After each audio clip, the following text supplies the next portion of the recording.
what wit. Oh! Hello there. You caught me in a little recreational time. I do enjoy a touch of light reading when I'm not in classes. But I would like to take this opportunity to welcome you to this new segment, Storytime with Mr. Lawrence. The goal of this series is to give folks who are new to the study of theater a little bit of an introduction to some of the finer works that you would be studying in such classes. Now, I want to make it clear that this is not meant to be a substitute for actually reading these fine works. If you think you're going to watch one of these videos and then bluff your way through a literature final, you got another thing coming. No, all I would like to do with this series is give you the basic plot points, the overall story, talk a little bit about some of the recurring themes that you'll find when you look at these individual works. So, to start us off, we are going to look at one of the most famous plays, one of the earliest hits. We are going to take a look at Sophocles' classic Oedipus Rex, or Oedipus the King. So, sit back, relax, and enjoy Oedipus Rex. Here it is. Once upon a time, in the great Greek city of Thebes, Mr. and Mrs. King of Thebes are elated to welcome the birth of their first child, a young, strapping son. However, as is so often the case in stories like this, their joy is short-lived. Shortly after the birth of their son, Mr. and Mrs. King of Thebes are visited by a soothsayer. A soothsayer in Greek mythology is a person who is cursed or blessed with the ability to see the future. Think of them as prophets that you might find in modern-day religions.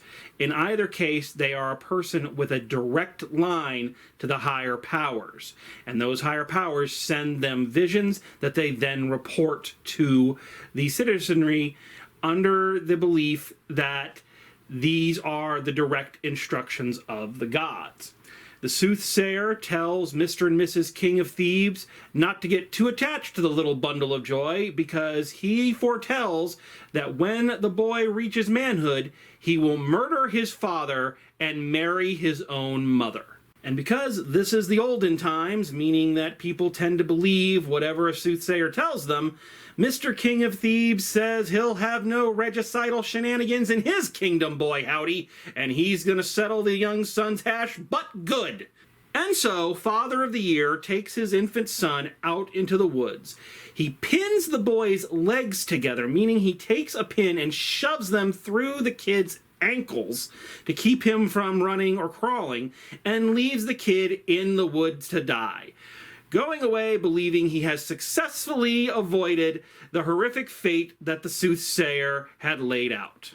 But oh, the gods are tricky, and unbeknownst to Mr. King of Thebes, that his young son is shortly found, Clark Kent style, by a kindly couple coming through the woods, and they resolve to take the child and raise him as their own. And so the young lad grows to manhood under the watchful eye of his loving adoptive parents, who name him Oedipus. But all does not stay well for long, for upon reaching manhood, a soothsayer comes to see young Oedipus. Note that this is a different soothsayer than the one that came before, but the prophecy that he lays at the young man's feet is exactly the same. One day, he, Oedipus, will murder his father and marry his own mother. Well, our man Oedipus is not one to have the gods push him around, so he says nuts to that prophecy. I'm going to leave home. That will ensure that I will never murder my beloved father and marry my sainted mother. And so Oedipus sets off on the road to Thebes. Our young Oedipus isn't on the road very long before he encounters a gentleman coming the other way. A disagreement ensues, words are exchanged, and in the most mature manner possible, Oedipus and the stranger get into a fight, and Oedipus ends up killing the man. However, Oedipus, undaunted, believing himself in the right, continues on the path to Thebes, knowing that this will in no way, shape, or form come back to haunt him later down the road. Upon arriving at the city of Thebes, Oedipus finds that the city is in a lot of trouble. It is under attack by a mythical creature known as the Sphinx. Oedipus, a hero of old, takes up battle with the ancient creature and manages to drive it back, saving the city. The people of Thebes are thrilled that Oedipus has killed the Sphinx. So thrilled, in fact, they say to him, "Hey, Oedipus, you know what? Our old king went on a walk some time ago and never came back, so we are desperately without a king. So why don't you become king? Oh, and by the way, the king's lovely wife is still here. To make this really official, why don't you marry the widowed queen, and that way you will be the one true king?" Oedipus says, "That idea sounds dynamite. I think I shall do that." And he marries the queen Jocasta. I feel the need to pause for a moment in the middle of our story to point out a couple of things to you. Number one, you know that huge, rambling tangle of a mess of a story that I just took all the time to walk you through? It is very important that you understand that absolutely none of that is ever shown on stage. No, everything we have just gone over is in fact the prologue. This is the time when the chorus would come out and sing the backstory or exposition to the audience to get them caught up on all the information that they needed to be aware of in order to understand the rest of the show. So all of that business with soothsayers and fights on the crossroads and battling sphinxes, none of that is ever seen on stage. That is all exposition and backstory. Second thing that I would like you to be aware of, you're probably catching on that some of the plot points in this are a bit obvious. As I'm telling you the story, I have no doubt you already kind of know who some of these mysterious people were and what it is going to turn out their relationship to Oedipus was. And that's okay. That is actually by design. The Greeks were not as interested in being surprised. Like a good episode of Columbo, the Greeks were more interested in how the mystery was solved than learning who actually did it and watching the characters grow and evolve as the story progressed. If you're not aware of Columbo, then you need to go check that out on your own time.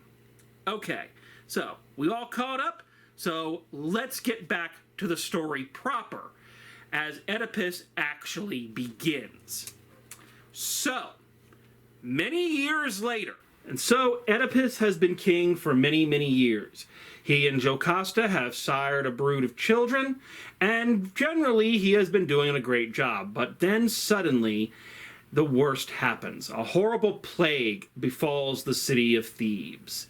Cattle are dying, the crops are burning, and it is up to Oedipus to find out how to stop this plague. Oedipus sends his brother-in-law Creon to the temple of Apollo to check with the priests and figure out why the gods are so dang ticked off. Creon returns and shares the news that the gods are mad that the previous king was murdered and that his killer has escaped justice for so long. And if they want the plagues to end, they must bring the killer of the king to justice. Oedipus vows to do so and sets out on a quest to interrogate people, interview witnesses, and piece the puzzle together of who killed the original king. And if you've been paying attention, you should already know how this story is going to turn out. As it happens, and as Oedipus soon discovers to his horror, that it was in fact he who killed the king, the man that he met on the crossroads all those years ago. But wait, there's more. Other evidence begins to suggest that the man that Oedipus killed was not just the former king, he was also Oedipus's biological father. Which means that the woman he has married is in fact Oedipus's biological mother. The prophecy that was laid out has, in fact, come true. Given the circumstances and this new revelation, the Oedipus family handles the news about as well as anyone can really expect. His mother-wife, Jocasta, excuses herself to her chambers. There, she takes a shawl from her robes and hangs herself in her bedroom. When Oedipus finds her, he is so distraught that he has caused the death of both his wife and his mother. He takes a stick pin from her robes, a little ornament that helps hold her robes together, and taking the sharp needle end of it, gouges his own eyes out in penance. Now Oedipus, blind and disgraced, is exiled from his own kingdom. His brother-in-law Creon will rule as king until Oedipus's sons come of age. Oedipus himself wanders along the road, blind, broken, and disgraced. And that is the story of Oedipus. Now, a couple of things to take note of before we wrap up. First, did you notice that Oedipus, our title character, the person of whom the tragedy is about, is not dead by the end of the story? When we think of tragedy, we tend to think of more the Elizabethan terms, where everybody dies. You think of Romeo and Juliet, everybody dies. You think of Hamlet, everybody dies. Macbeth, everybody dies. So on, so on, and so on. And while it is true many people meet very gruesome fates in Greek tragedies, very rarely is the title character among them. The Greeks had a very different feeling about what was tragic than the Elizabethans, and by extension, a modern audience. To the Greeks, the tragedy was not the folks who were dead.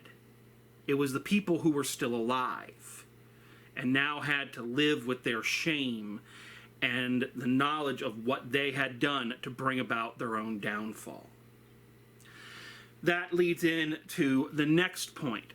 You notice that what led to Oedipus's eventual downfall was not some higher power or some smackdown from the gods. It was his own hubris. Hubris being his overabundance of self-confidence and ego. The belief that he could divert the path that the gods had set out for him. And in trying to do so, he ended up bringing it about. This is another common practice in Greek tragedies. The characters having a fatal flaw that will lead to their own downfall. Tragic heroes in Greek plays are usually always responsible for their own fate. So, I hope you have enjoyed this look at Oedipus. We will be back next time to take a look at what happens to Oedipus's family after he's gone, as we take a look at the tragic tale of Oedipus's youngest child, Antigone. Until then.